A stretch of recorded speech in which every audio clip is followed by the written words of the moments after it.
Leo pale Uhispania kutapigwa na mchezo wa El Clasico kati ya miamba wa Uhispania, Real Madrid na FC Barcelona, na huenda ukawa ndio mchezo ambao utaamua ubingwa wa msimu huu.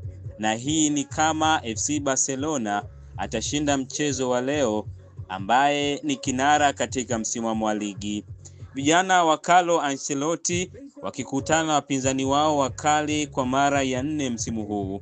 Walipoteza fainali ya Copa del Rey kwa mabao 3-2 mnamo Aprili 26, na kwa sasa wako pointi 4 nyuma ya vinara Barcelona, wakiwa wamesalia na mechi 3 baada ya pambano la leo huko Montjuic nyumbani kwa Barcelona.